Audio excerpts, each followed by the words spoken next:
ইয়া রাসূলুল্লাহ, ইয়া হাবিবাল্লাহ, মনটা খারাপ কেন? নবী আমার ঘটনা খুলে বললেন, ছেলে আল্লাহ দিল আবার নিয়ে গেল, এমনিই মনে বড় কষ্ট। এরপরে আমার চাচা আবু জেহেল আইসা আমারে আরো ডবল কষ্ট দিল। আল্লাহর নবীর কাছে জিবরাইল ফেরেশতা বলে, ইন্না আতাইনা কাল কাউসার ফাসাল্লি লিরাব্বিকা ওয়ানহার ইন্না শানিআকা হুয়াল আবতার। ও নবী, আপনি কেন কষ্ট পাচ্ছেন? কে বলছে আপনার ছেলে নাই? কে বলছে আপনার ছেলে নাই? দুনিয়ার জমিনে যারা আপনার উম্মত, প্রত্যেকটা উম্মতি তো আপনার রূহানি সন্তান। কিয়ামতের দিন আল্লাহ হাউজে কাউসার আপনাকে দিবে। ওই হাউজে কাউসারের পানি আপনি নিজের হাতে আপনার রূহানি সন্তানগুলোকে পানি পান করায়া, পানির তৃষ্ণা মিটায়া জান্নাতে দাখিল করে দিবেন। লা ইলাহা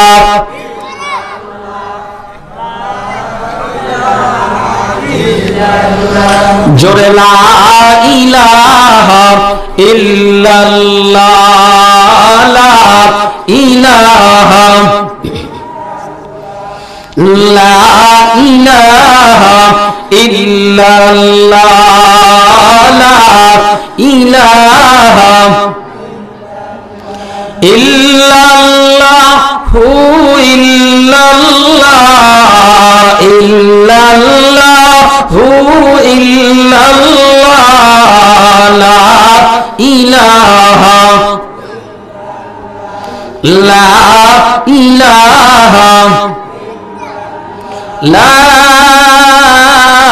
ইলাহা ইল্লাল্লাহু মুহাম্মাদুর রাসূলুল্লাহ সাল্লাল্লাহু আলাইহি ওয়াসাল্লাম। আল্লাহ বলছেন, ওয়াদাল্লাহুল্লাযীনা আমানু ওয়া আমিলুস সালিহাত মিনহুম মাগফিরাতাও ওয়া আজরান আযীমা। আমি আল্লাহ ওয়াদা করছি, দুনিয়ার সবাই ওয়াদা করে ওয়াদা ভঙ্গ করে, তবে আমি আল্লাহ কিন্তু ওয়াদা করে ওয়াদা ভঙ্গ করি না। কথা কোন ঠিক কিনা? মানুষ ওয়াদা করে ওয়াদা ভঙ্গ করে কি করে না? করে। আল্লাহ যদি ওয়াদা করে, এই ওয়াদা কি ভঙ্গ করবেন?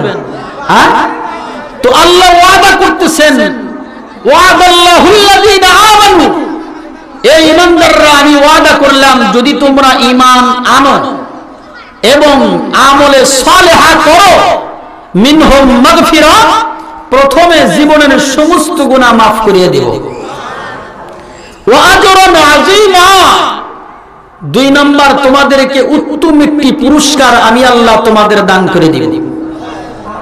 এই উত্তম পুরস্কার কি, এই বিষয়টা বোঝার জন্য আমাকে একটি কথা বলতে হবে।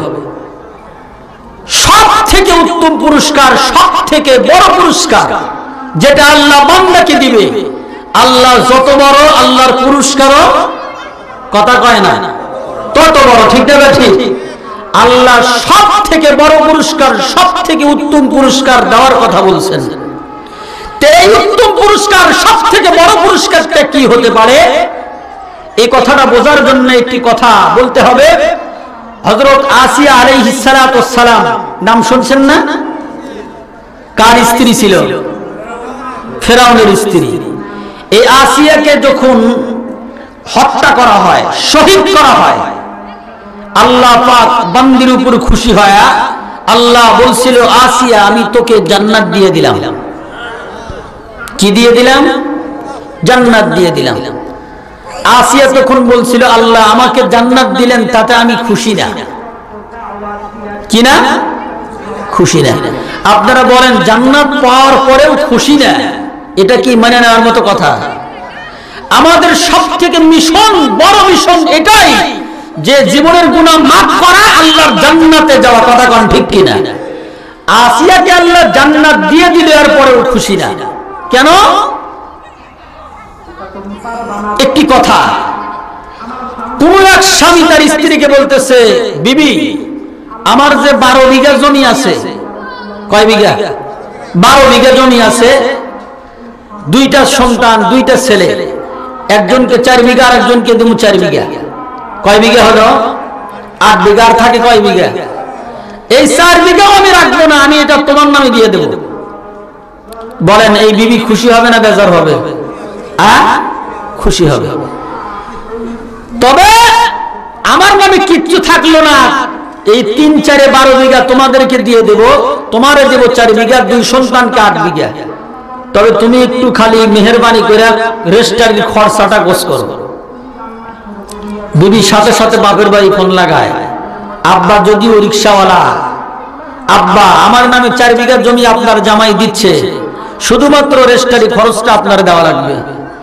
আমার মনে হয় বাবা রিক্সাওয়ালা হলে কি হবে, যত কষ্টই হোক মেয়ের নামে এতটুকু সম্পদ দেওয়ার জন্য যত কষ্টই হোক টাকা জোগাড় করে রেজিস্ট্রারি খরচ দিবে। কথাগণ দিবে কি দিবে না? দিয়ে দিবে। রেডি, সবকিছু রেডি। স্ত্রীর আর কোনো টেনশন নাই, রাত্রিবেলায় আনন্দের মেলা নিয়ে শুচ্ছে। শোয়ার সময় স্বামী ডাক দিয়ে বলতেছে, বিবি রে আমি যে তোমাকে 4 বিঘা জমি দিলাম, তুমি কি খুশি না বেজার? বলে আগামীকাল রেজিস্ট্রারি, তুমি খুশি না বেজার?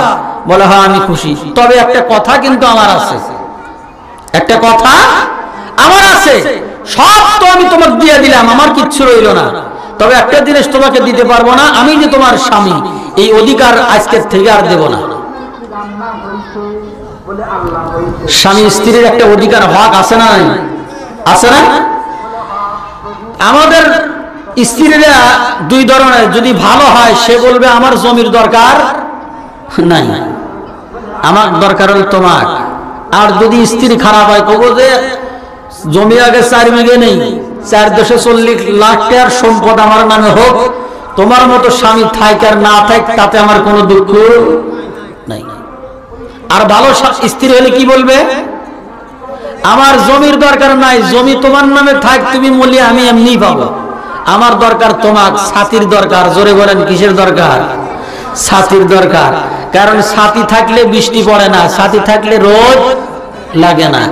ঠিক আসিয়া বলতেছে, আল্লাহ আপনি জান্নাত দিলেন, আমি শুধু জান্নাতে খুশি না, আমি জান্নাতের মালিককে চাই। জোরে আওয়াজ দিয়ে কোন সুবহানাল্লাহ। ইদ ক্বালাত রাব্বি বিনিলি ইনদাকা বাইতান ফিল জান্নাহ। আল্লাহ আমাকে জান্নাত দিবেন, শুধু জান্নাত দিলে আমি খুশি না, জান্নাতের ভিতরে আমাকে একটা বাড়ি দিবেন, যেই বাড়ির ভিতর থেকে আপনাকে, আপনার নিকটেই বাড়িটা হবে জান্নাতের ভিতরে।